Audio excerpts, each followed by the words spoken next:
We have Diane Williams. First of all, Diane, you got the Mandalorian in the background screen. Don't play with my emotions. I'm a Mandalorian fan. This Um, is my boo and my boo. Boo one and boo two. that's it. Um, so we're gonna get started. Monica, do I have? Do you have access to your presentation? Because I don't have. You hold the I do. camera. Do you have controls, or Yeah, do I I have have. control? Yeah, Tara gave me control. You got control. Okay, Yeah. cool. All right. So, and I want to, shout out again to everyone that's on the call and my women in film and video folks. Thank you so much for showing up, Yes. family. And I look forward to answering some of your questions. And this is, this can be collaborative. I'm not going to be the kind of producer that's like, oh, everything I say, that's it. We're going to keep it moving. So feel free to jump in.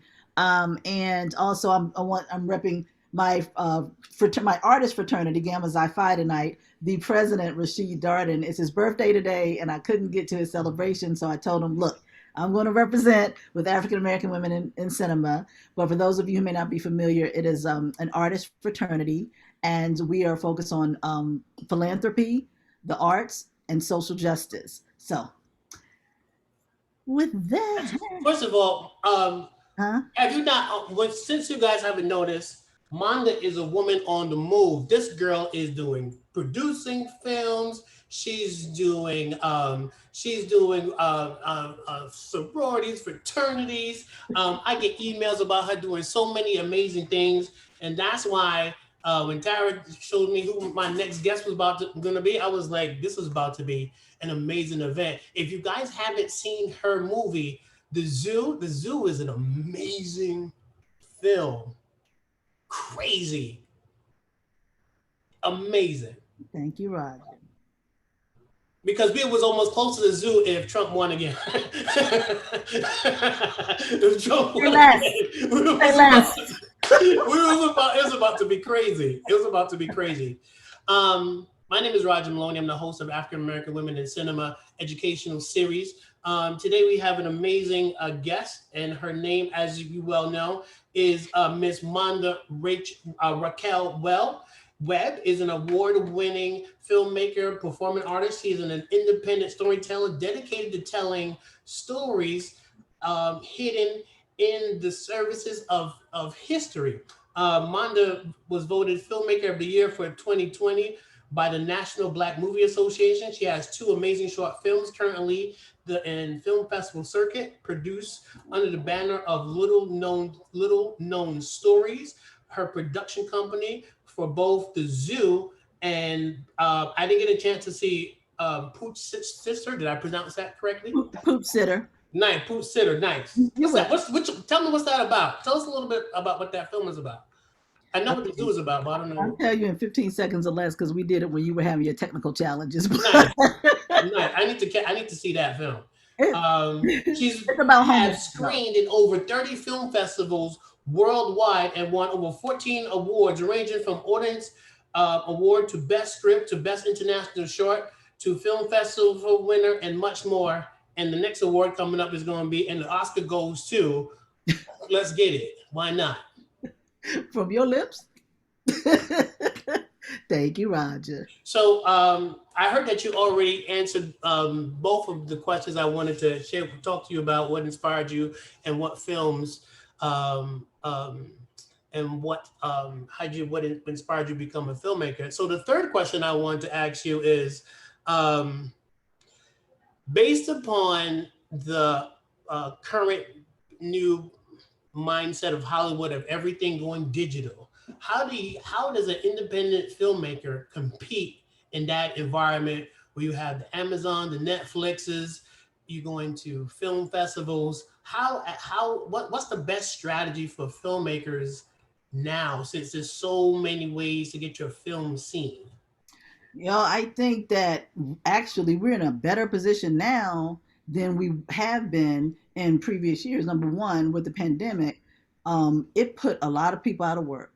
Especially, I mean, in our business, everyone is, you go on set, people are close. So, with that being the case, there were actors who, twiddling their thumbs. The access that that that has been awarded to anyone who's really kind of digging or searching, you could probably get an actor that you wouldn't have been able to get a couple of years ago because they're sitting down, right? I mean, the average in last year in 2020, Hollywood released like 329 movies, somewhere around there. Netflix alone this year has 71 titles that they're going to release. Netflix is rolling, right? And so you ask yourself, this, I mean, and they're the streaming services, to your point, they're and cable, they're getting awards in the Oscars, so they're just as competitive as Hollywood, because Hollywood depends on theatrical release, right? So if the theaters were closed and people couldn't make movies, then they took a hit. They have to look at their model and say, how can I recalibrate? Whereas the independent people, we're out here, we're moving, we're hustling, we're getting things done because we're already nimble creatures as independent filmmakers.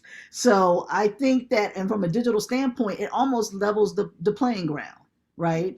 And so if you can take care of the resources, if you can get the money to do it, then what's stopping you?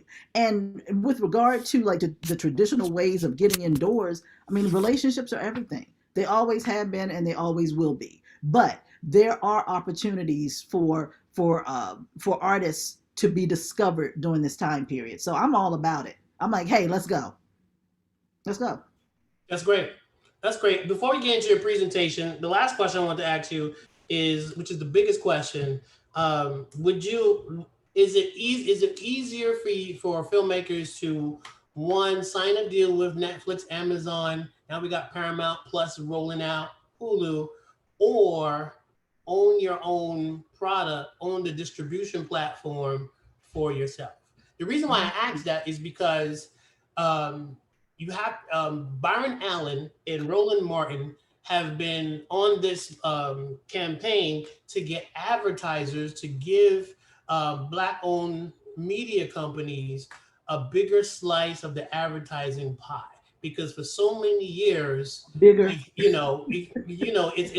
been a game where they say, well, you don't have enough viewers or you don't have enough clicks, so they brush it to the side. Where you see little Amazon and TikTok stars just blowing up, and they give them all the deals, and they leave like African American filmmakers and content creators left out to the side. So my question is it easier for you to monetize on your own, or sign up, or I would say get the deals with Netflix, Hulu, Paramount Plus, or all the different platforms? What do you think about that? Well, I'll tell you what, since I'm more on the creative side, I mean, it's a really good question. And because I'm not there yet, I can't really say. I mean, as for someone who is looking to get that audience, you kind of, whatever you can do to get there, right? I mean, and it, like, owning your own stuff, I think is fantastic. But if you haven't built a base, if you haven't, it'll just kind of be there. It takes years. Byron Allen has been doing this for years, probably going on 20 plus. I don't know, Deborah, are you still on? I know you were going to basketball practice, but that is your bailiwick. And Diane, you might have something to say about that too. Yeah. Absolutely. What you have to do, it's so funny because I was telling you, I sent you a note, Monda, about my situation with Lynn. It's all really about having a place to navigate and to put your content. You can own your content.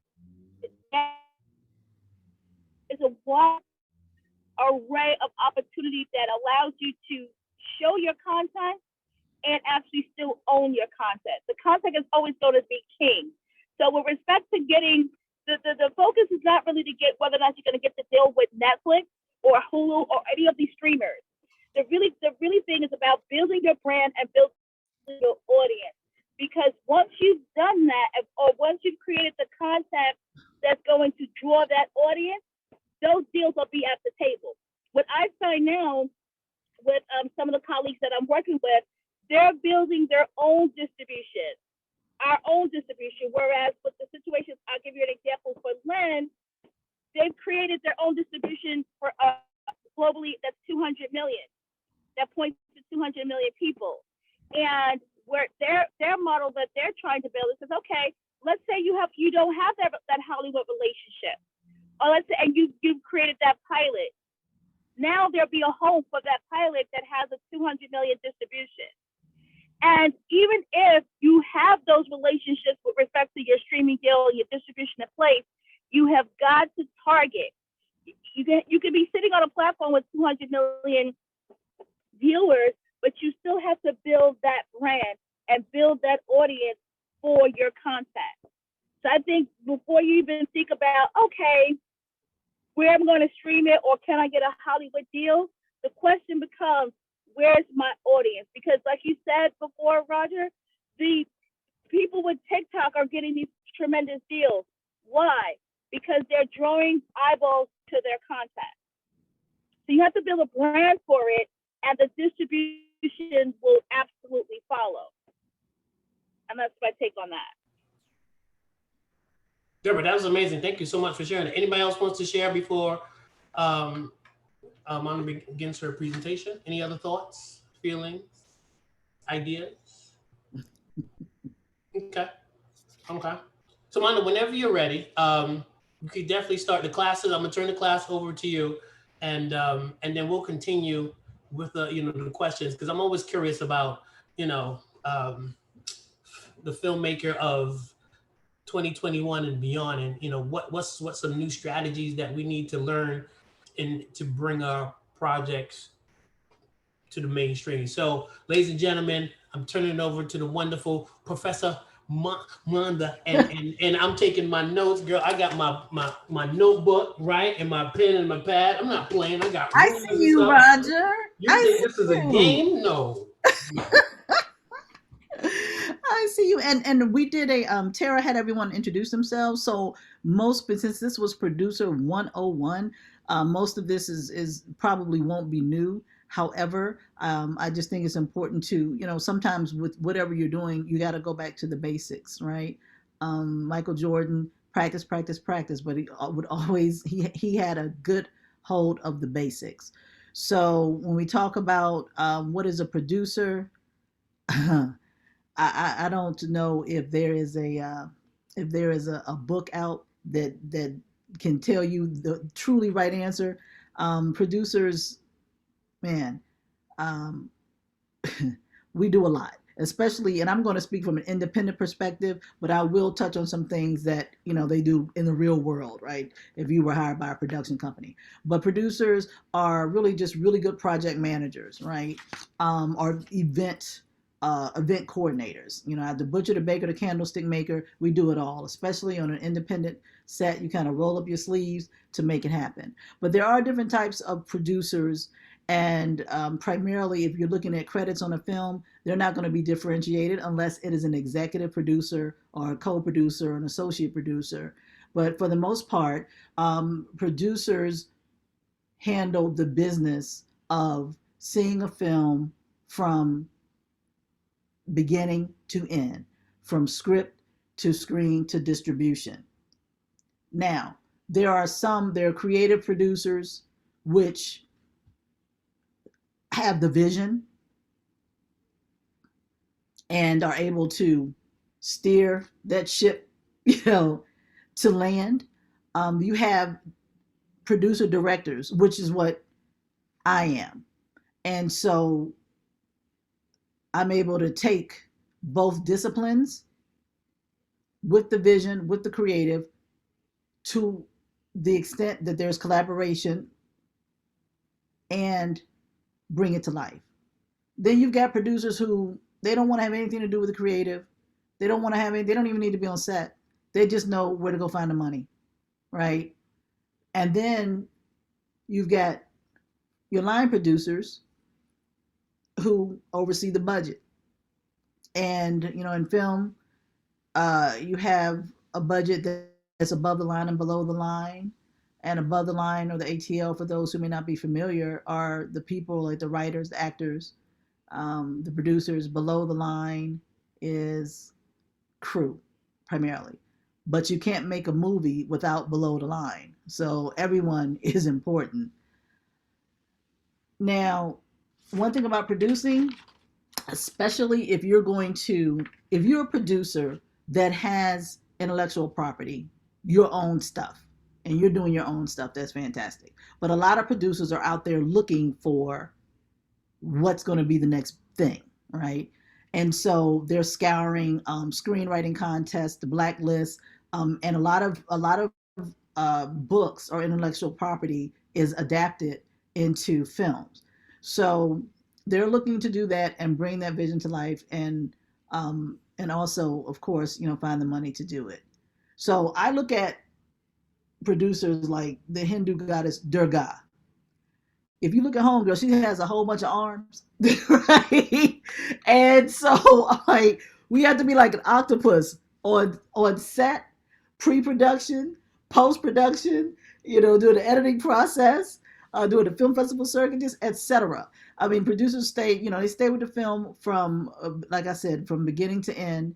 And in instances where they hire the director may be just a work for hire, come in, to direct and then go off. The producer is there. And so Durga has all these different arms, and she has these weapons, and each of the weapons in Hindu tradition were given to her by other gods. But I think of, and she's always like, she's got a nemesis, and that's this buffalo demon, this blue buffalo demon named Mahisha. So all of her weapons are supposed to help her defeat him. But on set, you can have that buffalo demon. You can have Mahishas all over the place, and there is a tone that is set, right? And so as a producer, if you're not respected, or if people kind of break protocol, you have to be in a position to manage that, right? And so I was on Clubhouse earlier today, and I heard someone telling one of the producer horror stories of how they hired a friend, and the friend was very disruptive. They was trying to hit on the actors and actresses, take them out, made reservations at a restaurant in the director's name. I mean, it was just bananas. And so he had to kind of like manage that. And then you have the gossiping that's on set. So you got to make sure that you manage everything, and hopefully have a smooth production. But things happen.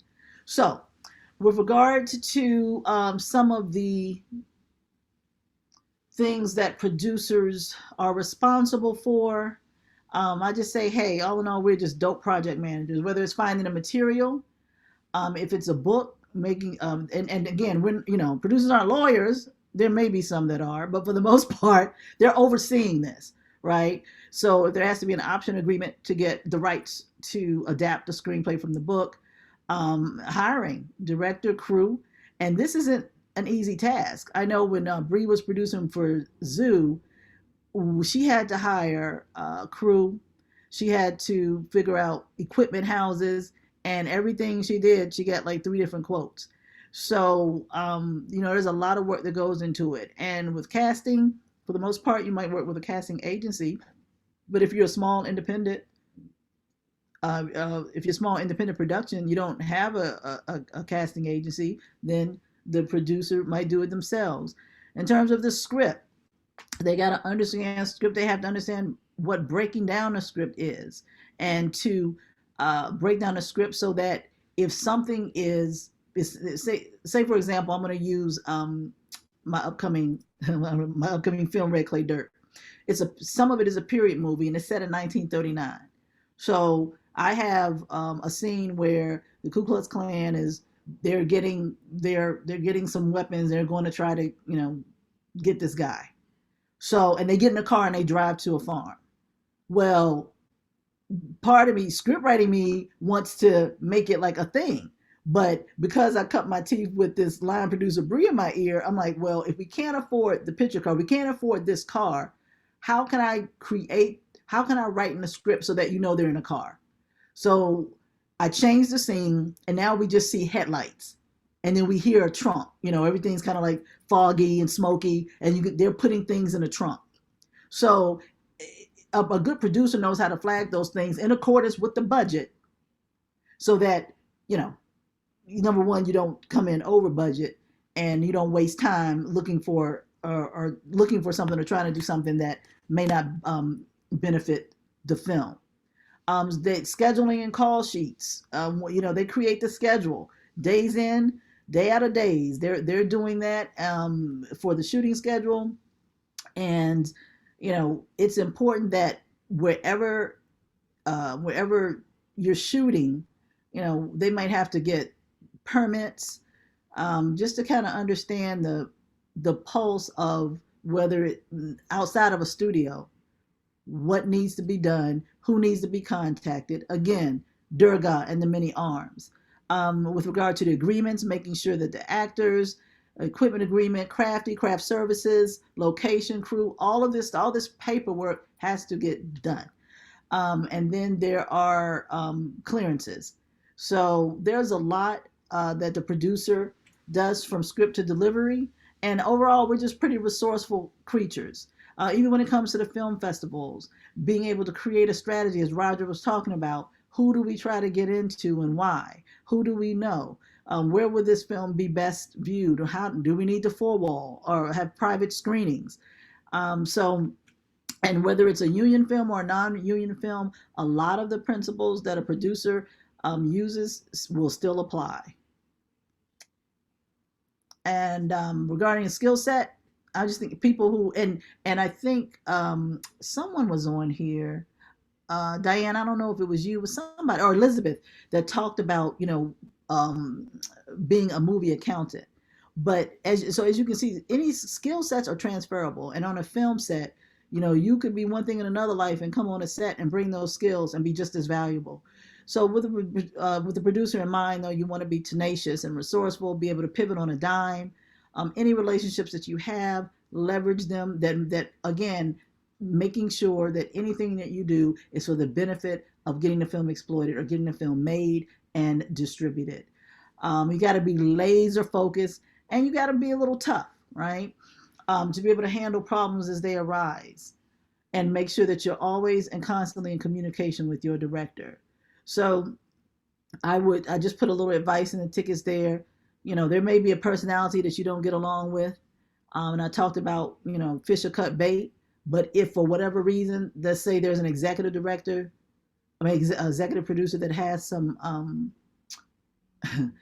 skin in the game, and they say whomever cuts the check has some power, then you have to manage that and deal with them, but make sure that you don't compromise yourself and that you understand your position and that you stand strong in that position. Again, from an independent perspective, no job is too small or too big. You roll up your sleeves, you get it done. And I put here, do a Kendrick Lamar and stay humble. One of the most important things, and this is something that Joy mentioned when we first came on, is understanding your role and being very clear about your role. And that if you're a creative producer and you're there from script to distribution, you are the head person in charge. And so there may be other circumstances whereby you may have to bend a little bit, but for the most part, it's all you. You're responsible. And as I've been told on a billion occasions, if anything goes wrong, they're not coming after the crew. They're coming after you, right? So, but your relationship with the director, especially if it's a director that you as a producer has hired, they're there to execute the vision. But they're going to be gone. So you want to make sure you can get, you get along with that director, do whatever you can do, whatever you have to do to make it happen. But still, the producer is on the hierarchy of things, is pretty high up there. And so other than the first assistant director and the director, there shouldn't be anyone else that's, really trying to flex. And if so, manage them. With regard to collaborations, there may be, some people in different sets differ, especially when the money is involved, right? The more money, things probably get a little tighter.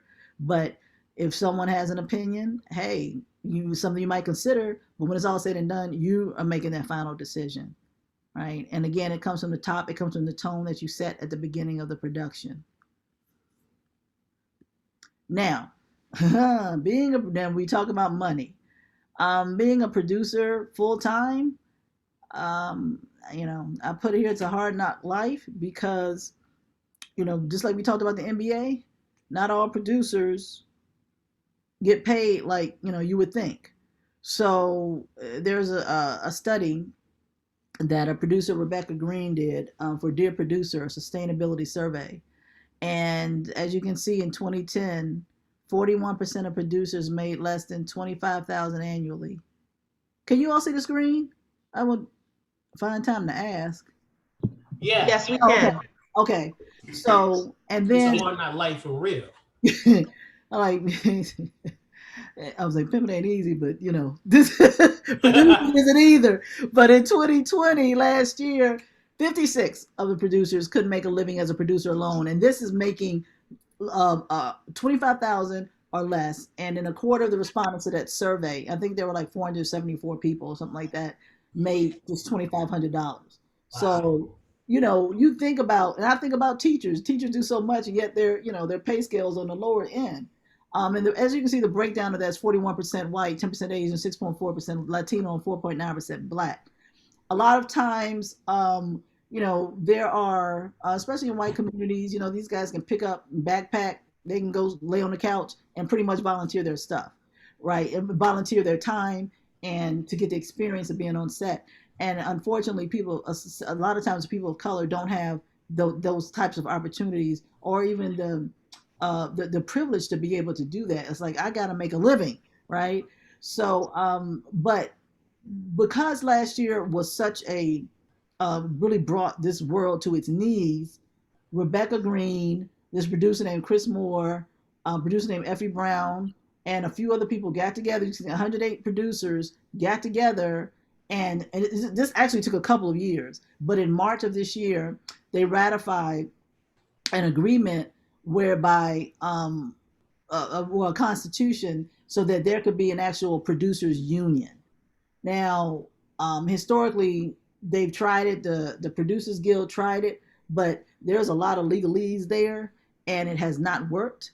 So currently, if you go to their website, producersunion.org, and you're interested, and you're a producer who's had at least one film that's gone through, you can become a member. So this producers union literally has been created to fight for producers, specifically film producers. They're not, checking for television or new media. It's specifically film. So, make sure you go to their website for more information. But this is kind of historical and a pretty big deal. Now, Chris Moore, I'm going to show just a couple of minutes of him speaking at a Produced By conference by the Producers Guild, just how hard producing can be.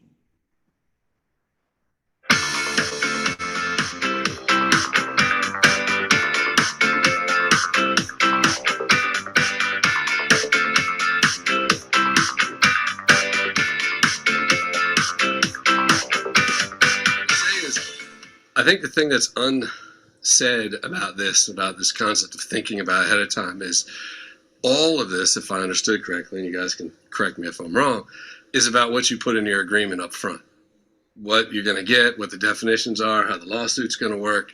And none of these guys are there when you're making that deal, right? And the transactional lawyer, I think they're being kind, is totally bought in on the system and making everybody happy and doing whatever. So they're not making sure there's a clause in there that you don't end up with jams. Trust me, we try.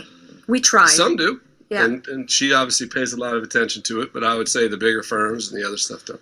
But I think there's a bigger thing, and so your point about do I think about it, and I would just say, representing producers up here is, and I said this earlier to people, and I've even said it in the Produced By magazine, is getting projects made is really, really hard.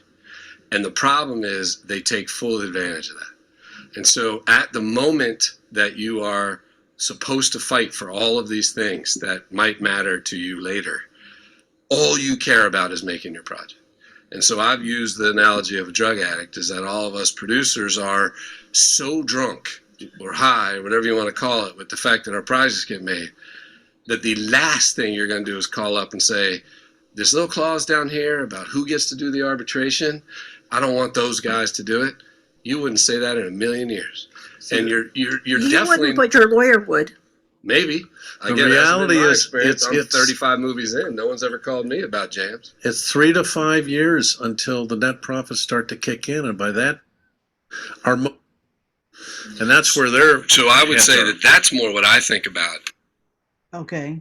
I had to cut, yeah. So, wait, I'm going to bring this back up. I just had to stop to share. But yeah, so as a producer, you know, you're getting paid a lot of times, you know, you're like, okay, people say, okay, you can get paid on the back end. The back end of what? The back end once the movie's made? What if the movie's never made?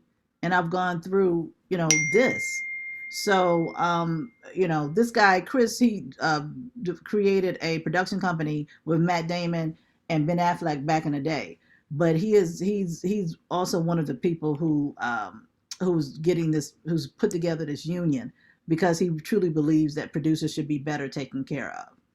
So I just wanted to end by talking about some of the resources that are out there. The Producers Guild of America, it has about 8,000 members. You know, as a nonprofit, it represents people in television, film, new media. The Produced by Conference, they have one in the East and one in the West. And this year, I'm not sure what's going on with it. Last year, they didn't have it because of COVID. Dear Producer, which is an online resource started by Rebecca Green, just to share data. They have a study out now that talks about distribution and different ways of distribution. So Roger, we talked about that. The American film market. That is a really good place to go to. It's held in Santa Monica every year. Bria and I went, I think in 2012, 2011, 2012, in order to meet people, to truly network. And whether you're talking about sales overseas or, you know, projects or getting financing, American film market is definitely the place to be. It generally happens in November every year. Take advantage of women in film and video chapters. They are all over the nation. And New York is New York Women in Television, with New York Women in Film and Television. And here in Washington, we've got Women in Film and Video DC, and then there's Women in Film and Television International. So there are, they can be a really good resource. IMDb, especially if you're looking for information about films and you're putting together comparables for a film, IMDb Pro is a very good resource because it can, you know, give you what a movie grossed, overseas, what it grossed, also how to contact a talent, whether it's through agency or so on and so forth. Very good resource. Clubhouse, believe it or not, for those of you all who are familiar with Clubhouse, they have things going on all the time for filmmakers and producers and for writers. Whatever you need, you know, it's happening on Clubhouse. I was on there earlier and a young woman said she was shooting a documentary about professional women's basketball in America. She said, well, it hasn't been done and I don't know where to go. And this guy jumps up, he says, look, I handle distribution. Hit me up on IG and we'll get together. I have some people I can introduce you to. So Clubhouse is a very good place to network and to learn, and as well as Stage 32, which is a free platform for industry folks. You can go there, introduce yourself. I actually, for my second film, I got the guy who did my score is, he found me in Stage 32. Also, African American Women in Cinema, awesome resource. And these are in New York City, Write Your Screenplay, The Actor's Niche with John Dapolito. Even though it says actors, this guy is like really, really an advocate for all industry related positions, especially actors and producers, writers and directors. And he can kind of help you find your magic, you know, if you will. And so, and I think it's, again, and I mentioned it earlier, to stay on top of the industry. However you do that, you know, whether it's the industry trade, I get information. I mean, my inbox is flooded with news from Variety and The Wrap.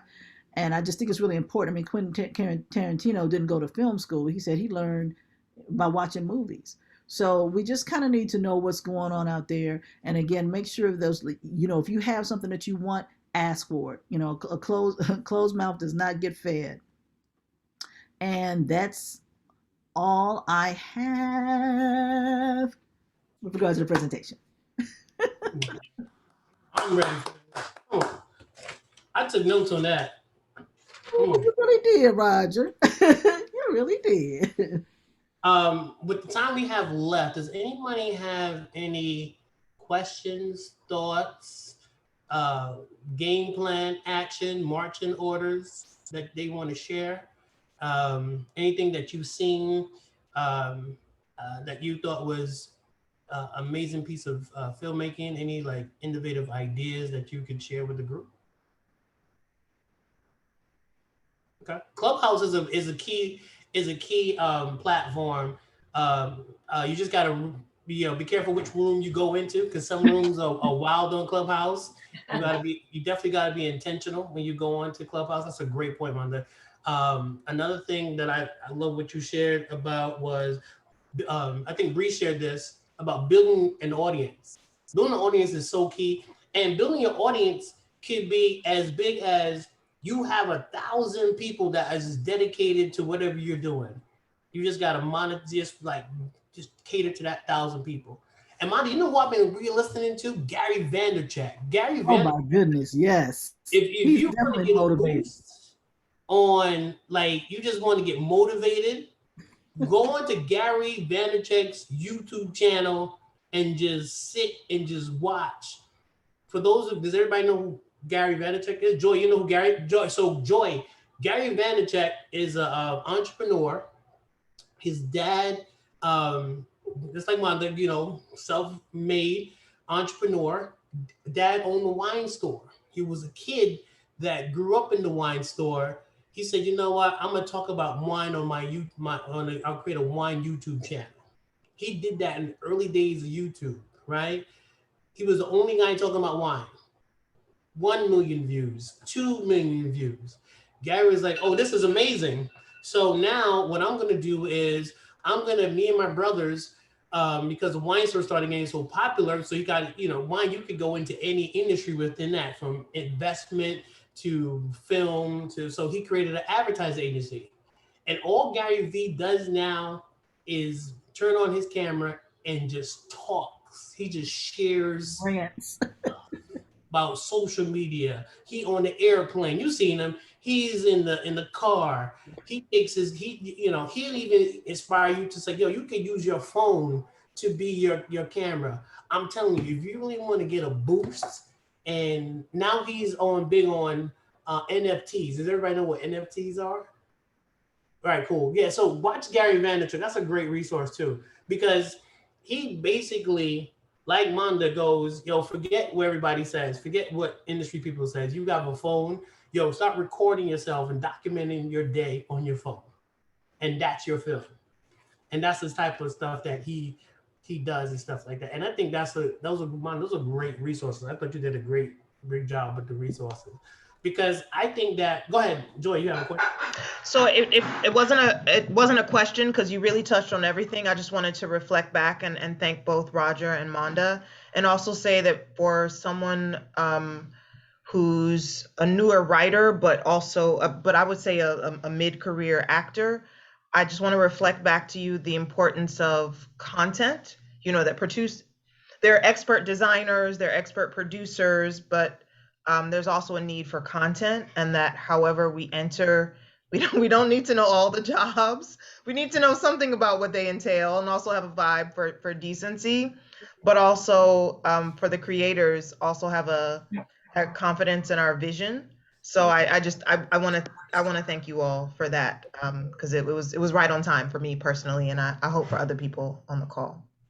Thank you, Joy. And hi, Nick. I see you. Give me 1 second, because this is on the Gary V thing. One of the, Roger's been talking about Gary V. What makes him so special, he has the ability to draw you in.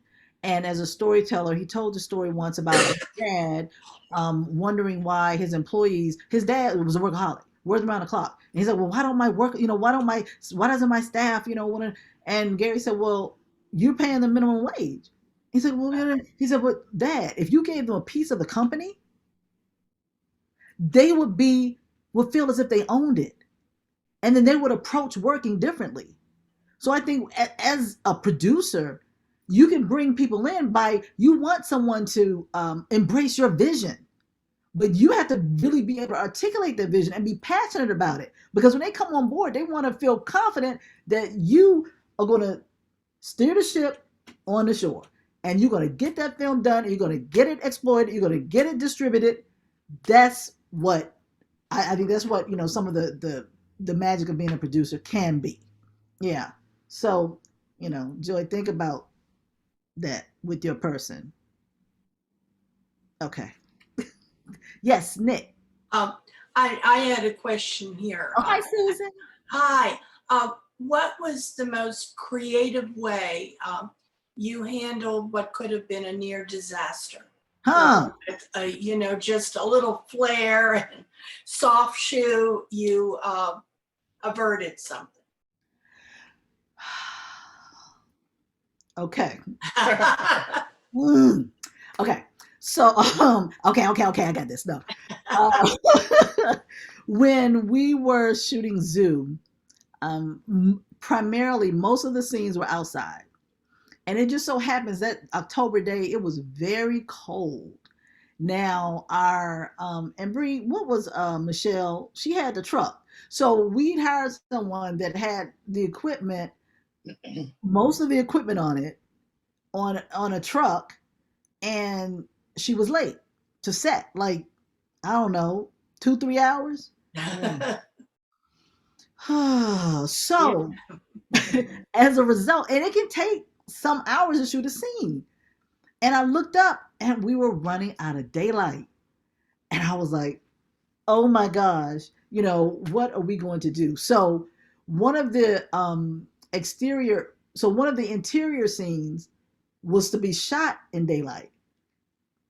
But by the time we got to that scene, it was probably like 8 or 9 o'clock at night.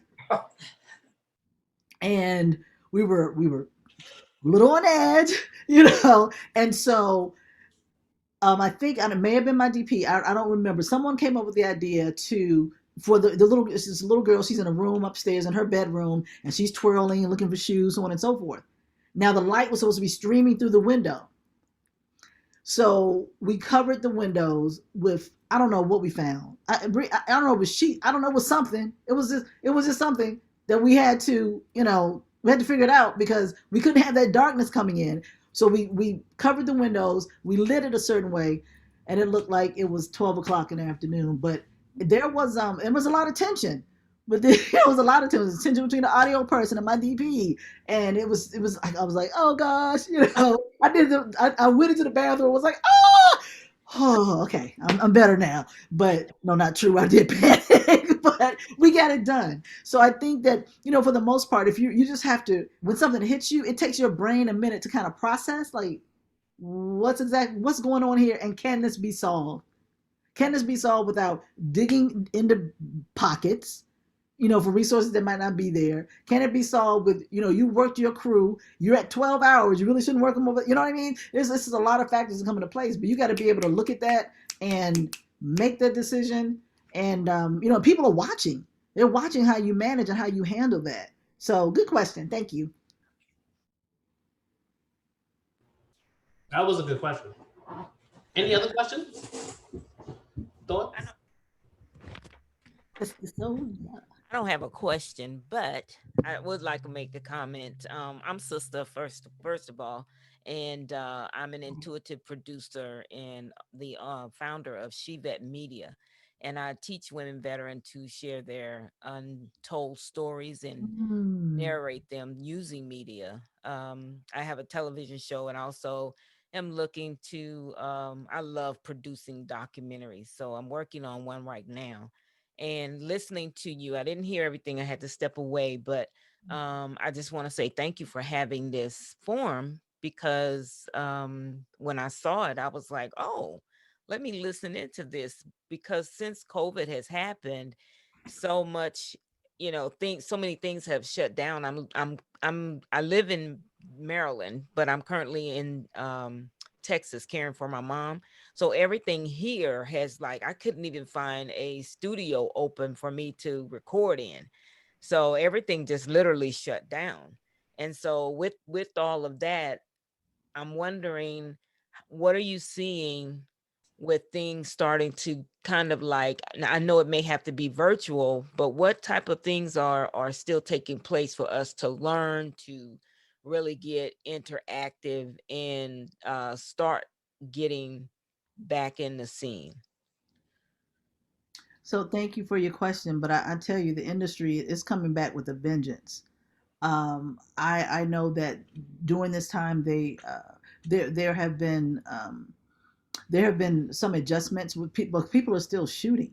You know, I know they just wrapped Queen Sugar not too long ago. So, but there are protocols that are in place now, you know, for distance and for safety. And I know Tom Cruise, and he was shooting something, and he threatened to shut everything down because someone was broke protocol. You remember that, Joy? That story. So Oh, I remember that. he And went somebody did ham. catch COVID-19 He after went that. ham. Wow. But I mean, I don't blame him. His set, and they're breaking protocol arbitrarily. So there are, you know, you asked about where you can learn. Oh my goodness, Sundance Institute. They have amazing um, uh, webinars, and they were free during COVID. Now I'm not sure what it might be, but from anything you can think of, it's the Sundance Collaborative. You can check with that. Um, who else? As a matter of fact, now AFA, American Film Institute's docs, they're having it's Doc Week, and I've literally just started watching an awesome documentary with Dick Gregory called the life of Dick, Amazing Dick, the one and only Dick Gregory, the only one to do it, something like that. But really, really good. So there, and they have speakers you can listen to you can listen to the to some of the interviews with the speakers. Everyone's on Zoom now, so there's just I think you just kind of have to dig around and look for forums where you can either participate, you know, or just learn. But it's just so much going on. I don't know. Someone else may want to jump in and talk about those types of resources, but it's a lot, sister. So Okay. Thank you. Thank you very much. we're back. And I like what you said. We back with a vengeance. That's key too. So it's coming close to wrapping up. So before we close, I just want to remind everybody, July 30th, we're gonna have our next guest speaker in series. If you could log into www.africanamericanwomenincinema.com, we'll have another guest speaker. And Monda, before you go, Uh-huh. you gotta talk about, did you talk about the Healing Chronicles? No, I didn't. Oh, you got to talk about Healing Chronicles and close out with how can people reach out to you? The Healing Chronicles is dope. You got to listen to this. It's good stuff. Thank you, Roger. So, during COVID, I was itching to create and trying to figure out what I could do safely, and then George Floyd happened, and so I decided that I was going to put together a monthly discussion series called The Healing Chronicles: Reframing Race Relations in America. And so we have these discussions monthly, but each topic relates back to how it has impacted African Americans from a historic standpoint, where we are now, and what we can do to move forward and make this country a better place and to make better human beings. And I've always said, you know, to my white friends, be better than your ancestors, because it is a way to, you know, create anti-races and also to educate not only white folks but to educate us as well. I mean, we didn't learn a lot of Black histories in school. I don't know anyone who learned a lot of African American history in school. A lot of our learning had to come through listening through stories with our elders, some of the oral history, and just picking up books arbitrarily and saying, "Oh my goodness, who knew this?" Like, I didn't know there were human zoos, right? That's a big deal. So we owe it to ourselves to be accountable and to educate ourselves and to share and to talk about the things that hurt in order, you know, for us to move forward, for this place, for it to be a better place. So we just had one Wednesday that talked about fair housing. Previous shows, we talked about white fragility. We talked about Black mental health. It's a wonder we ain't cracked. So next month, we're going to be discussing how we wear the mask. And why is it that white folks, but Black people don't trust white folks? That it's something behind it, you know. And I'm not saying not all white people, but still, there is something there, which is the reason why these vaccinations are it's been hard to distribute for everyone to get vaccinated, especially in communities of color. And I'm also working on a documentary called Portraits in Black, Honoring Our National Treasures. And I'm interviewing African Americans who have lived through watershed moments in American history and what their stories were, right? So we can continue again this storytelling so that we and our culture does not die.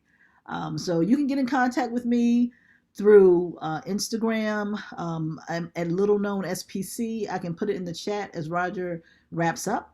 I'm on Facebook. I'm on any social media platform. I'm out there, and happy to talk to you. Happy to share. So thank you. And don't forget, the African American Women series is on Clubhouse, doing some amazing talks on Clubhouse as well. So big shout out to Tara Renee. Tara, are you in? Big shout out to Tara Renee for putting on this educational series, because what this does is that so many times you see people producing great stuff, but you never get opportunity to see how they did it, why they did it, and that you could do it too, right? I love what you said about your documentary. Like you could do a documentary on yourself about the whole process of you just being an actress or being a filmmaker, and that's content. So I think that's amazing stuff. We're talented people. We do amazing stuff, and you just got a glimpse and a taste of what Monda does on a day-to-day. That's only the filmmaking side. I follow her on Instagram and I get exhausted. I was like, this girl is not playing games, yo. Love her. And I thank you guys so much for joining us. And also on African American Film Series is on Clubhouse, presented by I Am the Color of Beautiful Global. And is that done by is that hosted by Karen Moore? Does Karen do that? She's on, Dr. Karen. Dr. Karen is on. Come on, Dr. Karen. I know what's up. I follow it. I'm in it. All right now. We're glad to hear that. Yeah. So Karen is hosting that. That's an amazing series. So this is a great place to learn. Guys, please stay safe and go out and not only take this information, create something, use it. Please, everybody reach out. We're here to help as well. All right. And before we go, Nick, did we get a chance to ask your question before we go? Did you get a chance? You want to say something? I was holding my hand up for my wife. It was for me. Okay. Smart move, Nick. I like that. Let your wife ask the questions. Come on, bro. Thank you for well. I don't want to take up the rest of the night. That's a good man. I like that smart move. Thank you, everybody. Okay. Thank you. Thank you.